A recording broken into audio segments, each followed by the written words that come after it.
నమస్కారం, వార్తలకు స్వాగతం. నేను గౌతమ్ కుమార్. ముందుగా వార్తల్లోని ముఖ్యాంశాలు చూద్దాం. మూడో దఫా ఎన్డీఏ పాలనకు నేటితో ఏడాది. 11 ఏళ్ల ఎన్డీఏ ప్రభుత్వ విజయాలను ఎక్స్ వేదికగా పంచుకున్న మోదీ. దేశాభివృద్ధికి మహిళలు కేంద్రంగా నిలుస్తున్నారంటూ ప్రశంసలు. తెలంగాణ మంత్రివర్గ విస్తరణలో ముగ్గురికి చోటు. నూతన మంత్రులుగా గడ్డం వివేక్, అడ్లూరి లక్ష్మణ్, వాకిటి శ్రీహరి ప్రమాణం. నేడు జస్టిస్ పీసీ ఘోష్ కమిషన్ ముందు హాజరు కానున్న హరీష్ రావు. కాళేశ్వరం ప్రాజెక్టు అక్రమాలపై హరీష్ రావును విచారించనున్న జస్టిస్ పీసీ ఘోష్. హైదరాబాద్లో బండారు దత్తాత్రేయ ఆటోబయోగ్రఫీ ఆవిష్కరణ. రాజకీయాలు వ్యాపారం కోసం కాకుండా పేదల అభివృద్ధికి కృషి చేసేదిగా ఉండాలన్న హర్యానా గవర్నర్. ఈ పుస్తకం 60 ఏళ్లలో దేశంలోని సామాజిక రాజకీయ మార్పులకు ప్రతీక అన్న రాష్ట్ర గవర్నర్ జిష్ణుదేవ్ వర్మ. మణిపూర్లో మళ్లీ ఉద్రిక్త పరిస్థితులు. మైతై నాయకుడు ఖనాన్ సింగ్ అరెస్ట్తో రాష్ట్ర వ్యాప్తంగా నిరసనలు. తెలంగాణలో భిన్న వాతావరణ పరిస్థితులు. నైరుతి వచ్చిన పలు జిల్లాలో 40 డిగ్రీలకు పైగా ఉష్ణోగ్రతలు. మరికొన్ని జిల్లాలో ఓ మోస్తరు వర్షాలు. ఫ్రెంచ్ ఓపెన్ పురుషుల సింగిల్స్ విజేతగా అల్కరాస్. టాప్ సీడ్ యానిక్ సిన్నర్పై విజయం. ఇక వివరాలు. కేంద్రంలో మోదీ నేతృత్వంలో ప్రభుత్వం ఏర్పాటై నేటితో ఏడాది పూర్తి కానుంది. ఈ నేపథ్యంలో గడిచిన 11 ఏళ్లలో ఎన్డీఏ ప్రభుత్వం సాధించిన విజయాలను ప్రధానమంత్రి నరేంద్ర మోదీ ఎక్స్ వేదికగా పంచుకున్నారు.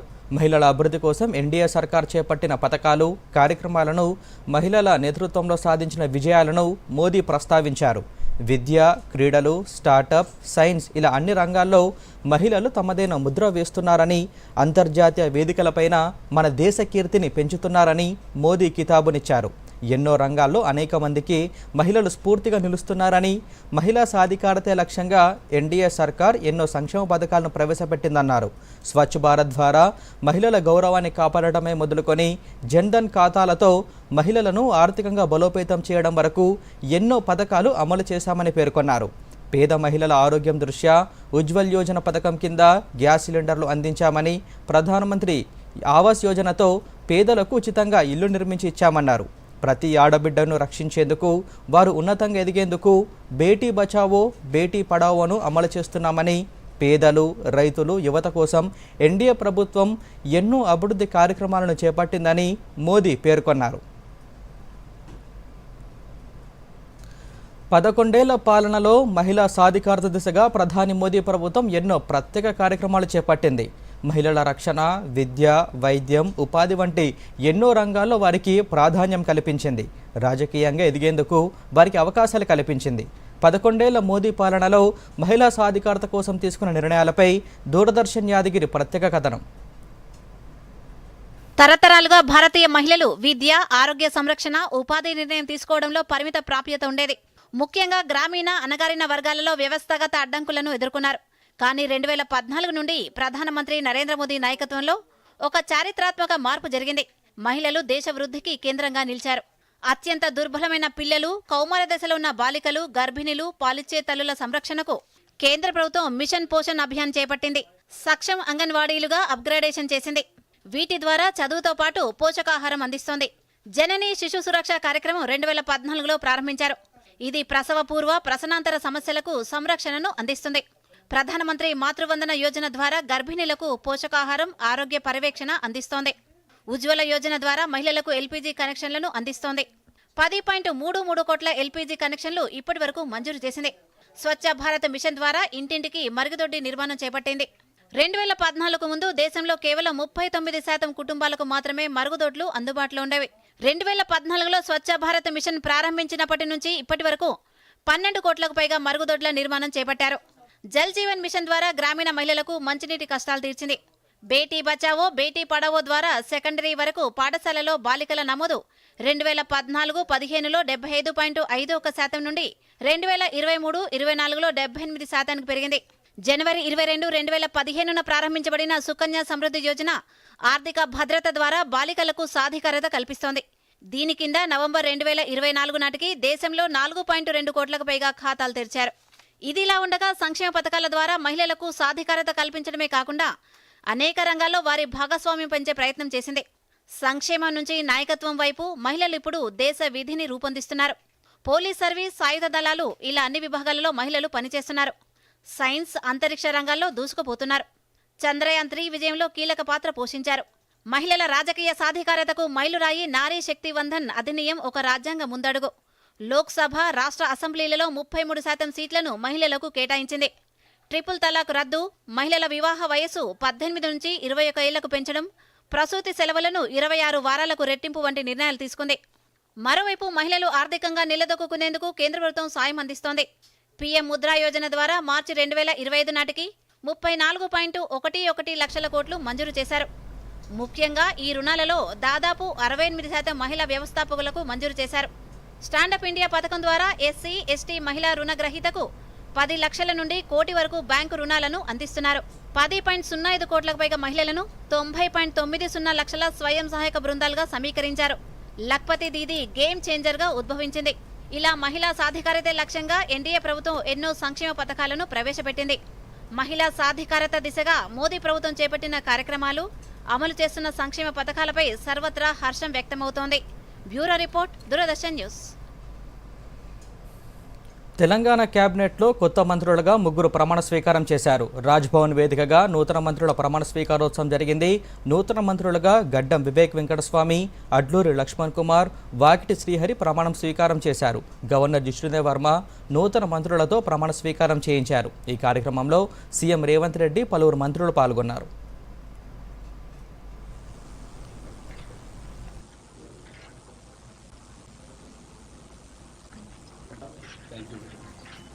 నేను అడ్లూరి లక్ష్మణ్ కుమార్ అనే నేను శాసనం ద్వారా నిర్మితమైన భారత రాజ్యాంగం పట్ల నిజమైన విశ్వాసం, విధేయత చూపుతానని, భారతదేశ సార్వభౌమాధికారాన్ని, సమగ్రతను కాపాడుతానని, తెలంగాణ రాష్ట్ర మంత్రిగా నా కర్తవ్యాన్ని శ్రద్ధతో, అంతఃకృత శుద్ధితో నిర్వర్తిస్తానని, భయం గాని, పక్షపాతం గాని, రాగద్వేషాలు గాని లేకుండా రాజ్యాంగాన్ని, శాసనాలను అనుసరించి ప్రజలందరికీ న్యాయం చేకూరుస్తానని దైవ సాక్షిగా ప్రమాణం చేస్తున్నాను.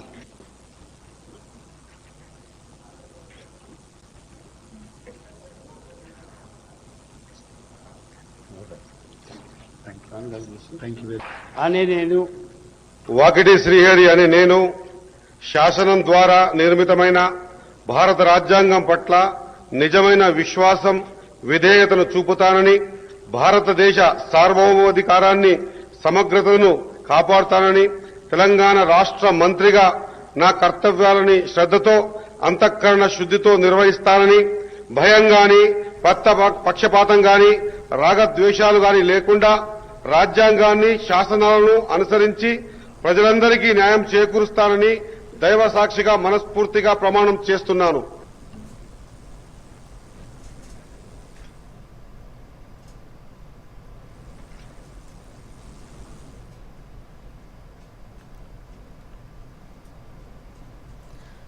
రాష్ట్ర మంత్రివర్గంలో కొత్తగా 3 చేరారు. సామాజిక న్యాయానికి పెద్దపీట వేస్తూ 3కి ఛాన్స్ దక్కింది. తొలిసారి ఎమ్మెల్యేగా గెలిచి ప్రస్తుత ప్రభుత్వ విప్గా కొనసాగుతున్న అడ్లూరి లక్ష్మణ్ కుమార్ మంత్రి పదవి దక్కించుకున్నారు. ఎస్సీ సామాజిక వర్గం నుంచి వివేక్ వెంకటస్వామి, బీసీ ముదిరాజ్ సామాజిక వర్గం నుంచి వాకిటి శ్రీహరిని అమాంత్య పదవులు వరించాయి. మరిన్ని వివరాలు.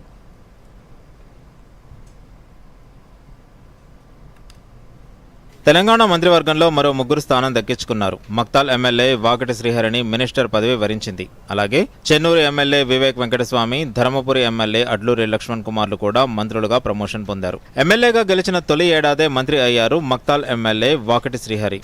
శ్రీహరి ఫస్ట్ క్లాస్ నుంచి 10th వరకు మక్తాల్ గవర్నమెంట్ స్కూల్లో, ఇంటర్ డిగ్రీ పాలమూరులో పూర్తి చేశారు. మొదట 1990 నుంచి 93 వరకు మక్తాల్ మండల NSUI ప్రెసిడెంట్ గా పనిచేశారు. 1993 నుంచి 96 వరకు మక్తాల్ మండల యూత్ కాంగ్రెస్ ప్రెసిడెంట్ గా విధులు నిర్వర్తించారు. 1996 నుంచి 2001 వరకు మక్తాల్ మండల సెక్రటరీగా, 2001 నుంచి 6 వరకు మహబూబ్ నగర్ జిల్లా కాంగ్రెస్ పార్టీ వైస్ ప్రెసిడెంట్ గా పనిచేశారు. 2001లో మక్తాల్ మేజర్ గ్రామ పంచాయతీ నుంచి భారీ మెజారిటీతో మొదటిసారి సర్పంచ్ గా ఎన్నికయ్యారు. 2006లో దాసర్పల్లి ఎంపీటీసీగా పోటీ చేసి గెలుపొందారు. 2010 నుంచి 14 వరకు జెడ్పీటీసీగా పనిచేశారు. 2018 నుంచి జడ్పీ ఫ్లోర్ లీడర్గా పనిచేశారు. 2022 నుంచి 2024 ఫిబ్రవరి వరకు నారాయణపేట డీసీసీ ప్రెసిడెంట్గా బాధ్యతలు నిర్వర్తించారు. 2023లో జరిగిన అసెంబ్లీ ఎన్నికల్లో మక్తాల్ సెగ్మెంట్ నుంచి శ్రీహరి పోటీ చేశారు. తొలిసారి ఎమ్మెల్యేగా గెలిచిన ఏడాదిలోనే ఆయనను మంత్రి పదవి వరించింది. డాక్టర్ చదివి రాజకీయాల్లోకి వచ్చిన చెన్నూరు ఎమ్మెల్యే గడ్డం వివేక్ వెంకటస్వామిని ఎమ్మెల్యేగా గెలిచిన తొలిసారి మంత్రి పదవి వరించింది. ప్రముఖ కాంగ్రెస్ నేత మాజీ ఎంపీ జి వెంకటస్వామి చిన్న కొడుకు వివేక్ వెంకటస్వామి ఉస్మానియా మెడికల్ కాలేజీలో ఎంబీబీఎస్ చదివారు. తండ్రి గడ్డం వెంకటస్వామి బాటలో రాజకీయాల్లోకి వచ్చిన ఆయన 2009లో పెద్దపల్లి లోక్సభ స్థానం నుంచి కాంగ్రెస్ ఎంపీగా గెలుపొందారు. 2017లో హైదరాబాద్ క్రికెట్ అసోసియేషన్ ప్రెసిడెంట్గా వివేక్ ఎన్నికయ్యారు. 2019లో బీజేపీలో చేరిన వివేక్ వెంకటస్వామిని పార్టీ అధిష్టానం జాతీయ కార్యవర్గంలోకి తీసుకుంది. 2023 నవంబర్ 21న బీజేపీని వీడి కాంగ్రెస్లో చేరారు. చెన్నూరు నియోజకవర్గం నుంచి కాంగ్రెస్ అభ్యర్థిగా బరిలోకి దిగి ఎమ్మెల్యేగా ఘన విజయం సాధించారు. ధర్మపురి శాసనసభ నియోజకవర్గం నుంచి లక్ష్మణ్ కుమార్ తొలిసారి ఎమ్మెల్యేగా ఎన్నికయ్యారు. 2009 నుంచి 2011 మధ్యకాలంలో ఉమ్మడి కరీంనగర్ జిల్లా పరిషత్ అధ్యక్షుడిగా, జగిత్యాల జిల్లా కాంగ్రెస్ పార్టీ అధ్యక్షుడిగా ఆయన పనిచేశారు. 2023 అసెంబ్లీ ఎన్నికల్లో బీఆర్ఎస్ అభ్యర్థి కొప్పుల ఈశ్వర్పై 22,039 ఓట్ల మెజారిటీతో గెలిచి తొలిసారి ఎమ్మెల్యేగా ఎన్నికయ్యారు. ఆ తర్వాత ప్రభుత్వ విప్గా నియమితులయ్యారు. తాజాగా మంత్రివర్గంలో చోటు దక్కించుకున్నారు. ప్రభుత్వ whip Dornakal MLA Jatoth Ramachandru Naik deputy స్పీకర్గా పదోన్నతి పొందారు. 2006లో తెలుగుదేశం పార్టీ ద్వారా రాజకీయాల్లోకి ఎంట్రీ ఇచ్చిన ఆయన 2014లో డోర్నగల్ నియోజకవర్గం నుంచి పోటీ చేసి ఓడిపోయారు.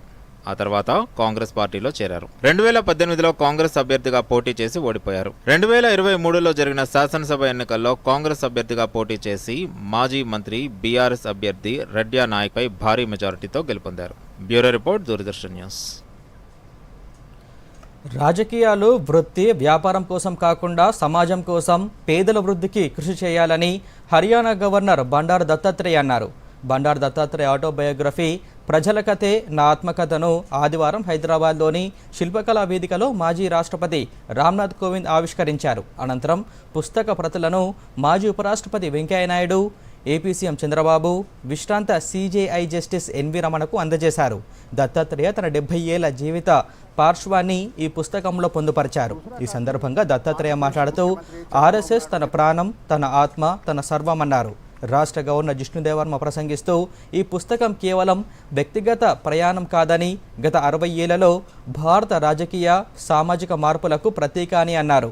ఇంకా ఈ కార్యక్రమంలో ముఖ్యమంత్రి రేవంత్ రెడ్డి, కేంద్ర మంత్రి కిషన్ రెడ్డి, మాజీ ఉపరాష్ట్రపతి వెంకయ్యనాయుడు తదితరులు ప్రసంగించారు. ఈ కార్యక్రమానికి కేంద్ర మంత్రి కిషన్ రెడ్డి, ఏపీ, ఒడిశా, త్రిపుర గవర్నర్లు జస్టిస్ అబ్దుల్ నజీర్, కంబంపాటి హరిబాబు, ఇంద్రసేనారెడ్డి, తెలంగాణ మంత్రులు పొన్నం ప్రభాకర్, కోమటిరెడ్డి వెంకటరెడ్డి, బీజేపీ ఎంపీ లక్ష్మణ్, కాంగ్రెస్ నేతలు కె కేశవరావు, బి హనుమంతరావు తదితరులు హాజరయ్యారు.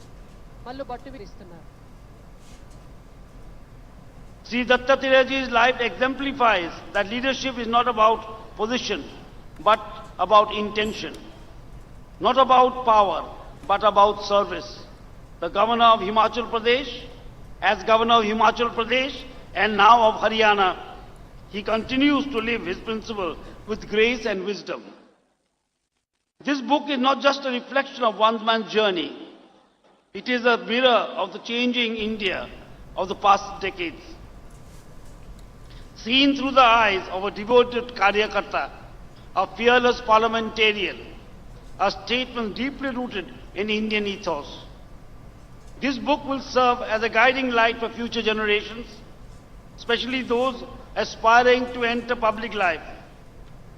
చాలా మంది పెద్దలు పుస్తకం రాయాలని నన్ను కోరినారు, కానీ కష్టము, చాలా ఇబ్బంది అన్నాను. కానీ మీ అనుభవం చాలా ఉంది కాబట్టి మీరు మొదలు పెట్టండి అన్నారు. నాకు ఆలోచన వచ్చింది. నేను హిమాచల్ ప్రదేశ్ గవర్నర్గా ఉన్నాను. మా సోషల్ మీడియా అడ్వైజరు ఆయన ఒక వీడియో ఫోన్ రికార్డ్ చేసి రోజు 3 గంటలు కోవిడ్ పీరియడ్లో నేను చెప్పడము, ఆయన రికార్డ్ చేయడం, ఆ విధంగా 4 మాసాల వరకు రికార్డ్ జరిగిందని నేను మీకు సభాముఖంగా తెలియజేస్తున్నాను. దాన్ని అజుషై లిపిలో రాసి దాన్నే పుస్తక రూపంలో తెచ్చినాం. నాకు అన్ని రకాలుగా నేను ఇంత ఎదగడానికి కారణం ఏంటంటే భారతీయ జనతా పార్టీ కార్యకర్తలని నేను మనసారా నమ్ముతున్నాను. ఆ కార్యకర్తల వల్లనే ఆ కార్యకర్తల యొక్క సహాయం వల్ల, వాళ్ళ యొక్క కృషి వల్ల, వాళ్ళు చేసినటువంటి సహాయం వల్లనే నేను ఇవాళ కేంద్ర మంత్రి గవర్నర్ కాగలిగాను. కాబట్టి నేను ఎప్పుడు కూడా కార్యకర్తలను మర్చిపోనని, కార్యకర్తలైన ఆస్తి అని నేను ఈ సభాముఖంగా తెలియజేస్తున్నాను. ఈవేళ పార్టీ కావాలంతే. ముందు ఛాంపియన్ తో సెల్ఫీ తీసుకుందాం. ఐడియా, ఇక్కడే చేసుకుందాం పార్టీ. Pizza party. ఏది నీ కార్డు పిన్ను నా కార్డ్ డీటెయిల్స్ స్వయంగా వేస్తాను. ఆర్బీఐ అంటుంది మీ పిన్, ఓటీపీ, సివివి లేదా ఇంటర్నెట్ బ్యాంకింగ్ పాస్వర్డ్ ఎవరితోనూ షేర్ చేసుకోకండి. ఆన్లైన్ బ్యాంకింగ్ మీ సొంత కంప్యూటర్, మొబైల్ ఇంకా సిక్యూర్ నెట్వర్క్ నుంచే చేయండి. By girls. ఎక్కడికి వెళ్తున్నావు? వినలేదా? No sharing. ఆర్బీఐ అంటుంది విషయాలు తెలుసుకోండి, జాగరూకంగా ఉండండి. వార్తలకు తిరిగి స్వాగతం. హైదరాబాద్ నగరంలోని నాంపల్లి ఎగ్జిబిషన్ గ్రౌండ్లో చేప ప్రసాదం పంపిణీ ఈరోజు కుటుంబ సభ్యులు ప్రజలకు చేప ప్రసాదం పంపిణీ చేశారు. సుమారు 13 కౌంటర్ల ద్వారా బత్తిని కుటుంబం చేప ప్రసాదం అందజేస్తోంది. 2 రోజులుగా చేప ప్రసాదం పంపిణీ జరుగుతోంది. చేప ప్రసాదం కోసం తెలుగు రాష్ట్రాల నుంచే కాకుండా కర్ణాటక, తమిళనాడు, మహారాష్ట్ర, గుజరాత్, మధ్యప్రదేశ్, బీహార్, ఉత్తరప్రదేశ్, ఒడిశా, ఛత్తీస్గఢ్ తదితర రాష్ట్రాల నుంచి కూడా ఆస్తమా బాధితులు పెద్ద సంఖ్యలో తరలివచ్చారు. వారికి ఎలాంటి అసౌకర్యం కలగకుండా అధికారులు అన్ని చర్యలు తీసుకున్నారు. చేప ప్రసాదం కోసం వచ్చిన ప్రజల రద్దీని దృష్టిలో ఉంచుకొని ఈసారి 42 క్యూ లైన్లను ఏర్పాటు చేశారు. మరిన్ని వివరాలు మా ప్రతినిధి నాంపల్లి ఎగ్జిబిషన్ గ్రౌండ్ నుంచి చంద్రశేఖర్ అందిస్తారు. చంద్రశేఖర్, చెప్పండి, చేప మందు పంపిణీ ఎప్పటి వరకు కొనసాగనుంది? ఎంతమంది ఇప్పటి వరకు చేప మందు తీసుకున్నారు? గౌతమ్, హైదరాబాద్ లో జరిగేటువంటి చేప ప్రసాదం పంపిణీని నిన్న ఉదయం ప్రారంభించారు. బతిని సోదరులకు అందజేసేటువంటి చేప ప్రసాదం కోసం తెలుగు రాష్ట్రాల నుంచే కాకుండా ఇతర కర్ణాటక కానివ్వండి, మధ్యప్రదేశ్, మహారాష్ట్ర, ఉత్తరప్రదేశ్, బీహార్ రాష్ట్రాల నుంచి కూడా పెద్ద ఎత్తున ఈ ఆస్తమా రోగులు ఇక్కడికి వస్తారు. అయితే నిన్న ఉదయం 9 గంటలకు ప్రారంభమైనటువంటి ఈ చేప ప్రసాద పంపిణీ ఇప్పటి వరకు దాదాపు 60,000కి పైగా ఆస్తమా బాధితులకు ఈ చేప ప్రసాదం పంపిణీ చేసినట్టు తెలుస్తుంది. అయితే ఇక్కడ ఈసారి పెద్ద ఎత్తున క్యూ లైన్లు కూడా ఏర్పాటు చేశారు. అదేవిధంగా బారికేడ్లు ఏర్పాటు చేశారు. ఎలాంటి ఇబ్బందులు కలగకుండా అధికారులు అన్ని రకాల చర్యలు తీసుకున్నారు. అయితే చేప పిల్లలు 1,50,000 వరకు చేప పిల్లల్ని అందుబాటులో ఉంచారు. ప్రతి ఒక్కరికి కూడా చేప ప్రసాదం పంపిణీ చేస్తామని చెప్పేసి బతిని సోదరులు అన్నారు. గౌతమ్, చేప మందు పంపిణీకి ఏర్పాట్లు ఎలా ఉన్నాయి? అక్కడికి వచ్చిన జనం ఏమంటున్నారు? చంద్రశేఖర్, గౌతమ్, చేప ప్రసాదం పంపిణీ ఏర్పాట్లు ఈసారి చాలా కట్టుదిట్టంగా అధికార యంత్రాంగం చేపట్టింది. అయితే ఎలాంటి ఇబ్బందులు లేకుండా అన్ని రకాల చర్యలు తీసుకుంది. చేప ప్రసాదం వచ్చే ప్రతి ఒక్కరు కూడా చేప ప్రసాదం అందించాలన్న ఉద్దేశంతో వీళ్ళు ఏర్పాటు చేశారు. అదేవిధంగా ఇక్కడికి వచ్చేటువంటి ఏ రోగులకు కూడా ఎలాంటి ఇబ్బందులు కలగకుండా అన్ని రకాల చర్యలు తీసుకున్నారు. స్వచ్ఛంద సంస్థలు ఉదయం పూట అల్పాహారం, అదేవిధంగా మధ్యాహ్నం భోజనం, సాయంత్రం భోజనం కూడా ఇక్కడ అందజేస్తున్నాయి. అదేవిధంగా వీళ్ళు ఉండడం కోసం కొన్ని షెల్టర్లు కూడా ఏర్పాటు చేశారు. గౌతమ్, ఇతర రాష్ట్రాల నుంచి వచ్చిన ప్రజలకు ఏమైనా సౌకర్యాలు ఏర్పాటు చేశారా? ఇతర రాష్ట్రాల నుంచి వచ్చిన వారికి ఇక్కడ కొన్ని షెల్టర్లు ఏర్పాటు చేస్తారు. అదేవిధంగా వాళ్ళకి సంబంధించినటువంటి అల్పాహారం కానివ్వండి, భోజన వసతులు కూడా ఏర్పాటు చేస్తారు. Gautam, thank you Chandrashekar. ఇప్పుడు చిన్న విరామం. మన డెజర్ట్ వచ్చేసింది కానీ మన ఛాంపియన్ ఇంకా రాలేదు. మరి బిల్ ఇచ్చే ముందేనే వస్తుందంటారా? సో గర్ల్స్, ఏంటట సంగతి? బిల్లట సంగతి ఏది? నీ కాడి పిన్ని. ఆర్బీఐ అంటుంది మీ పిన్, ఓటీపీ, సివివి లేదా ఇంటర్నెట్ బ్యాంకింగ్ పాస్వర్డ్ ఎవరికి ఇవ్వద్దు. ఆన్లైన్ బ్యాంకింగ్ మీ సొంత కంప్యూటర్, మొబైల్ ఇంకా సెక్యూర్ నెట్వర్క్ నుంచే చెయ్యండి. తినడం ఛాంపియన్షిప్ జరిగిందా? ఆర్బీఐ అంటుంది విషయాలు తెలుసుకోండి, జాగరూకంగా ఉండండి. వార్తలకు తిరిగి స్వాగతం. మాజీ మంత్రి హరీష్ రావు నేడు కాళేశ్వరం ప్రాజెక్టు అక్రమాలపై జస్టిస్ పీసీ ఘోష్ విచారణ కమిషన్ ఎదుట హాజరు కానున్నారు. కాళేశ్వరం ప్రాజెక్టులోని మేడిగడ్డ, అన్నారం, సుందిల్ల బ్యారేజ్లపై జరిగిన అక్రమాలపై retired judge justice PC Ghosh commission విచారణ నిర్వహిస్తోంది. హైదరాబాద్లోని బీఆర్కే భవన్లో ఉన్న కాళేశ్వరం న్యాయ విచారణ కమిషన్ ముందుకు ఉదయం 11 గంటలకు హరీష్ రావు హాజరవుతారు. మేడిగడ్డ బ్యారేజ్ పియర్స్ కుంగుబాటు, అన్నారం, సుందిల్ల బ్యారేజ్లో బొంగలు బయటపడిన నేపథ్యంలో రాష్ట్ర ప్రభుత్వం గత ఏడాది విచారణ కమిషన్ను నియమించింది. ఇప్పటి వరకు పలువురు అధికారులు, విశ్రాంత అధికారులను విచారించిన కమిషన్ నాటి ప్రభుత్వంలో కీలకమైన కేసీఆర్, హరీష్ రావు, ఈటెల రాజేందర్లను కూడా విచారణకు హాజరు కావాలని ఇటీవల నోటీసులు జారీ చేసింది. ఇటీవలనే మల్కాజ్గిరి ఎంపీ ఈటల రాజేందర్ను కమిషన్ విచారించింది. 11న మాజీ సీఎం కేసీఆర్ హాజరు కావాల్సి ఉంది. ఫోన్ ట్యాపింగ్ కేసులో కీలక మలుపు చోటు చేసుకుంది. ఈ కేసులో ప్రధాన నిందితుడిగా ఉన్న ఎస్ఐబి మాజీ చీఫ్ ప్రభాకర్ రావు శంషాబాద్ అంతర్జాతీయ విమానాశ్రయానికి ఆదివారం రాత్రి చేరుకున్నారు. 15 నెలల విరామం తర్వాత ఆయన స్వదేశానికి వచ్చారు. లుకౌట్ నోటీసులు అమల్లో ఉండడంతో శంషాబాద్ ఎయిర్పోర్ట్లోని ఇమిగ్రేషన్ కౌంటర్లో ప్రభాకర్ రావు పాస్పోర్ట్ స్కానింగ్ సమయంలో అధికారులకు అలర్ట్ వెళ్ళింది. వెంటనే విచారణ అధికారులకు సమాచారం అందించారు. అన్ని క్లియరెన్స్లు వచ్చిన తర్వాత ఇమిగ్రేషన్ ప్రక్రియ ప్రారంభమైంది. ఆ తర్వాత బయటకు వచ్చారు. ఫోన్ ట్యాపింగ్ కేసులో ప్రభాకర్ రావును ప్రధాన నిందితుడిగా సిట్ గుర్తించింది. ఈ కేసులో ఆయనపై అనేక ఆరోపణలు ఉన్నాయి. సిట్ విచారణకు హాజరు కావాల్సి ఉంది. ఇప్పటికే ఆయన పేరును ఎఫ్ఐఆర్లో A1గా నమోదు చేసిన అధికారులు ప్రభాకర్ రావును విచారించనున్నారు.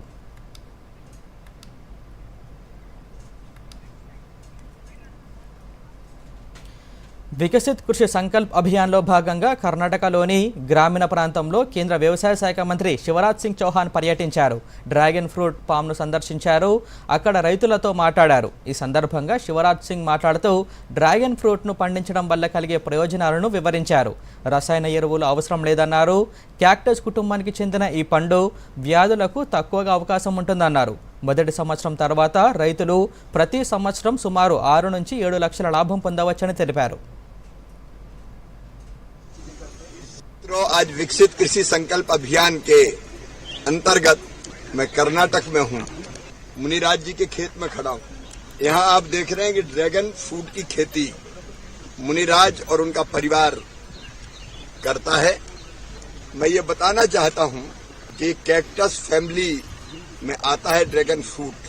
इसकी विशेषता ये है कि इसमें केमिकल फर्टिलाइजर नहीं डालने पड़ते, गोबर की खाद से काम चल जाता है। तो ये ऑर्गेनिक है। कैक्टस फैमिली के फ्रूट में बीमारियां कम लगती है और इसलिए खर्चा भी घटता है और ऑर्गेनिक उत्पाद भी मिलता है जो सेहत के लिए, हेल्थ के लिए बहुत उपयोगी होता है।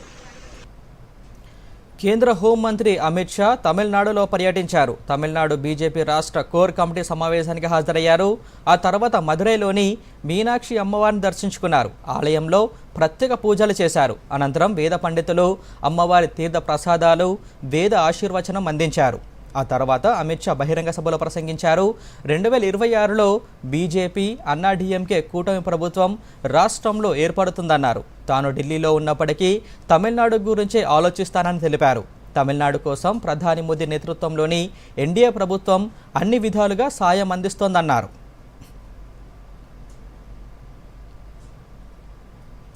मगर तमिलनाडु की जनता डीएमके को हरा सकती है। और मित्रों, मेरी बात याद रखना, मैं देश भर के चुनाव में हिस्सा लिया है। मैं पब्लिक की नब्ज जानता हूं, जनता की नब्ज जानता हूं। तमिलनाडु की जनता इस बार डीएमके की सरकार को उखाड़ कर फेंक देगी। మణిపూర్లో నిరసనలతో మళ్లీ ఉద్రిక్త పరిస్థితులు నెలకొన్నాయి. ప్రభుత్వం మరోసారి 5 రోజుల పాటు ఇంటర్నెట్పై నిషేధం విధించింది.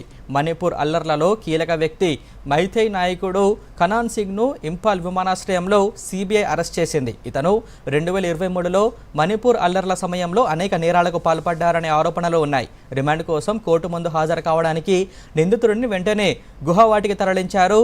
కనాన్ సింగ్ను అరెస్ట్ చేశారనే వార్తలు వ్యాపించడంతో ఆదివారం ఇంపాల్లో పరిస్థితి మరింత ఉద్రిక్తంగా మారింది.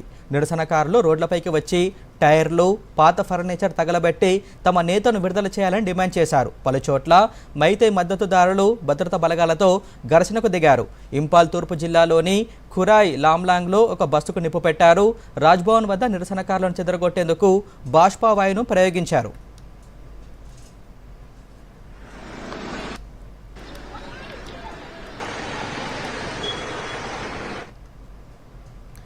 అద్భుతమైన ఆటతో స్పెయిన్ ఆటగాడు కార్లోస్ అల్కరాస్ ఫ్రెంచ్ ఓపెన్ టైటిల్ను నిలబెట్టుకున్నాడు. రసవత్తరంగా సాగిన ఫైనల్లో 4-6, 6-7, 6-4, 7-6, 7-6తో టాప్ సీడ్ యానిక్ సిన్నర్పై చిరస్మరణీయ విజయం సాధించాడు.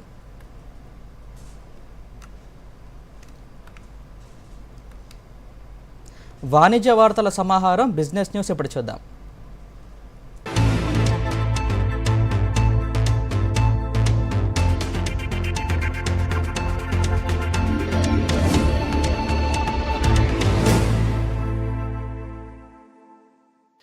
Reserve bank of India market వర్గాలు ఊహించిన దానికంటే ఎక్కువగా మరోసారి రెపో రేటును తగ్గించింది. 50 బేసిస్ పాయింట్లు తగ్గిస్తున్నట్లు ప్రకటించింది. దీంతో ఇది 5.5% వచ్చింది. కొనుగోలు శక్తిని పెంచడానికి, వృద్ధిని ప్రోత్సహించడానికి ప్రభుత్వం కేంద్ర బడ్జెట్లో వ్యక్తిగత పన్ను రేట్లను తగ్గించిన క్రమంలోనే ఏప్రిల్ తర్వాత మరోసారి రెపో రేటు తగ్గింపు నిర్ణయం తీసుకుంది. ఆర్బీఐ గవర్నర్ సంజయ్ మల్హోత్రా నేతృత్వంలోని ద్రవ్య విధాన కమిటీ జూన్ 4న 3 రోజుల సమావేశం నిర్వహించింది. ఈ నిర్ణయాలను శుక్రవారం గవర్నర్ సంజయ్ ప్రకటించారు. అదానీ ఎయిర్పోర్ట్ హోల్డింగ్స్ తో ఆకాశ్ ఎయిర్ భాగస్వామ్యం కుదుర్చుకుంది. ఈ ఏడాది ఆగస్టులో కార్యకలాపాలు ప్రారంభమయ్యే అదానీకి చెందిన నవీ ముంబై విమానాశ్రయం నుంచి ఆకాశ్ ఎయిర్ విమానాలు నడపనుంది. తొలుత నవీ ముంబై ఎయిర్పోర్టు నుంచి 15 దేశీయ సర్వీసులు నిర్వహిస్తామని, శీతాకాల షెడ్యూల్ చివరికి ఈ సంఖ్యను 50కు పెంచుతామని ఆకాశ్ ఎయిర్ వ్యవస్థాపకుడు చీఫ్ ఎగ్జిక్యూటివ్ వినయ్ దూబే పేర్కొన్నారు.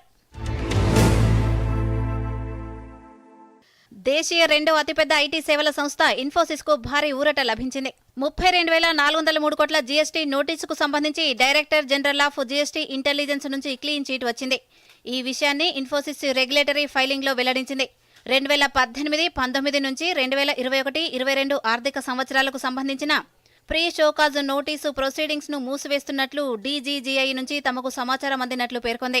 2017 నుంచి 2022 మధ్య ఇన్ఫోసిస్ విదేశీ శాఖల్లో జరిగిన వ్యయాలకు సంబంధించి జీఎస్టీ నోటీసును 2024 జూలైలో ఇన్ఫోసిస్ అందుకుంది.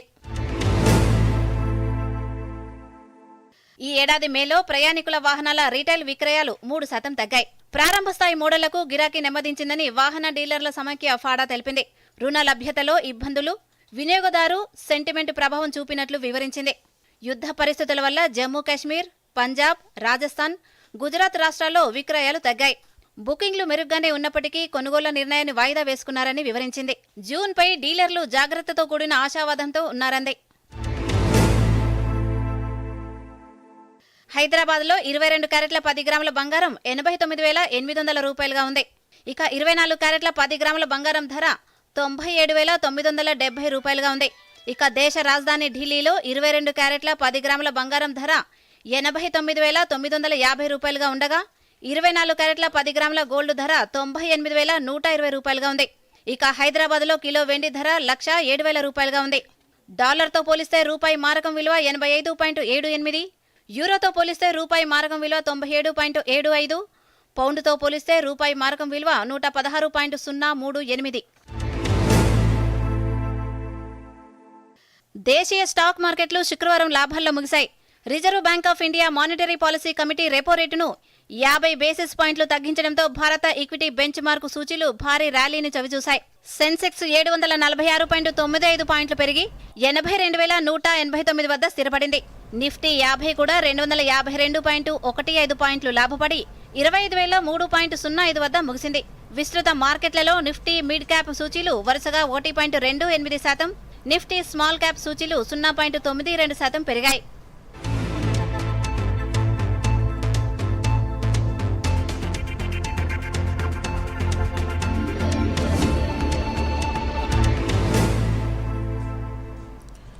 తెలంగాణలో భిన్న వాతావరణ పరిస్థితి నెలకొంది. పలు జిల్లాల్లో ఎండలు మండిపోతుండగా మరికొన్ని జిల్లాల్లో జోరు వానలు కురుస్తున్నాయి. నైరుతి రుతుపవనాల కాలం మొదలైనప్పటికీ ఇంకా పలు చోట్ల 40 డిగ్రీలకు పైగా ఉష్ణోగ్రతలు నమోదవుతున్నాయి.